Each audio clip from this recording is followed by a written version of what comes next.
The story of Sylvester Stallone is not just a biography, it is the ultimate American myth made flesh. It is a narrative of a man who was told no by the world until he decided that the world no longer had the authority to define him. The story begins in the mid-1940s in the rough-and-tumble neighborhood of Hell's Kitchen, New York. Stallone's entry into the world was marked by a trauma that would inadvertently become his trademark. During his birth, a pair of forceps accidentally severed a nerve in his cheek, leaving him with a paralyzed lower left lip and a permanent slur in his speech. In his youth, this was a badge of shame. He was bullied, labeled slow, and shuttled between foster homes and schools for troubled youth. While his peers were encouraged to pursue stable careers, Stallone found solace in the flickering lights of movie theaters. He saw Steve Reeves in Hercules and realized that the body could be a suit of armor, and the screen could be a place where even the voiceless could be heard. By the early 1970s, Stallone was a struggling actor in New York City, and the term struggling was an understatement. He was frequently homeless, sleeping in the Port Authority bus terminal for weeks at a time. His resume was a patchwork of odd jobs, cleaning lion cages at the zoo, ushering at theaters, and taking bit parts in films he wasn't proud of just to buy a meal. The lowest point came when he was forced to sell his dog, Butkus, a bull mastiff who was his only friend, for $40 outside a liquor store because he could no longer afford to feed him. It was a moment of profound desperation that would have broken most people. Stallone, however, didn't just want to be an actor, he wanted to be a storyteller. He realized that if the world wouldn't give him a role, he would have to write one for himself. The turning point occurred on March 24, 1975. Stallone sat in a theater watching a heavyweight championship bout between the legendary Muhammad Ali and a relatively unknown journeyman named Chuck Wepner. No one expected Wepner to last 3 rounds. But Wepner didn't just last, he knocked Ali down in the 9th round and survived until the final seconds of the 15th. Wepner lost the fight, but he won his dignity. Stallone walked out of that theater with a vision, a story about a nobody who gets a shot at the somebody, not to win the title but simply to prove he isn't just another bum from the neighborhood.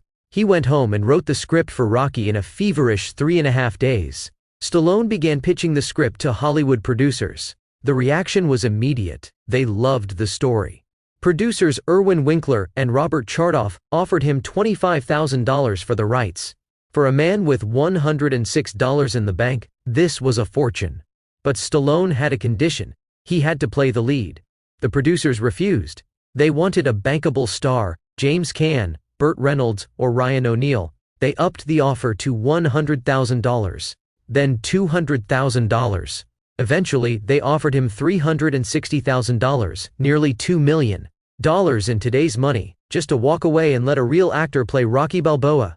Stallone, despite his poverty, refused. He knew that if he sold the script and the movie became a hit, he would never forgive himself for selling his soul. He would rather stay poor than live with the what if. Eventually, the producers relented, but with a caveat: the budget would be slashed to under $1 million and Stallone would be paid a pittance.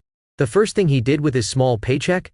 He went back to that liquor store, waited for the man who bought Butkus, and bought his dog back for $3,000. Rocky was filmed in just 28 days. It was a gritty, low-budget production where Stallone's own family members played extras because they couldn't afford a full cast. When the film was released in 1976, it became a global phenomenon. It wasn't just a boxing movie, it was a testament to the human spirit. The film went on to earn 10 Academy Award nominations and won Best Picture. Stallone, the man with the crooked face and the mumbled voice, stood on the stage of the Oscars as the biggest star in the world. He had transformed his greatest insecurities, his voice and his rough exterior, into his greatest assets. The success of Rocky was not a fluke.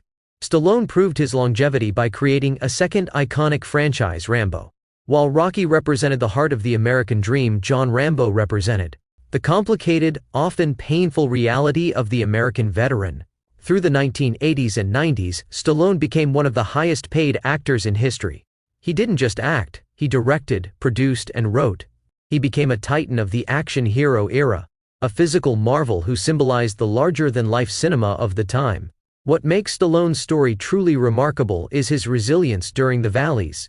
After a period of decline in the late 90s, where many wrote him off as a relic of the past, he staged one of the greatest comebacks in Hollywood history. In 2006, at age 60, He wrote and directed Rocky Balboa, a poignant closing chapter that reminded audiences why they fell in love with him in the first place. He followed this with the Expendables franchise, proving he could still lead an ensemble of action legends. Most recently, his performance in Creed earned him a Golden Globe and another Oscar nomination, proving that his acting chops had only deepened with age. Sylvester Stallone's life is a masterclass in self-belief. He started with a physical disability, no money, and no connections. He succeeded because he realized that the only person who could truly gatekeep his dreams was himself. He didn't wait for the world to give him a seat at the table. He built the table, wrote the menu, and invited the world to join him. Today, worth hundreds of millions of dollars and recognized in every corner of the globe, Stallone remains the living embodiment of his most famous line, "It ain't about how hard you hit, it's about how hard you can get hit and keep moving forward." From sleeping in a bus station to standing on the pedestal of cinematic history, Stallone's journey is a reminder that as long as you have a script for your life and the courage to play the lead role, no underdog is ever truly out of the fight.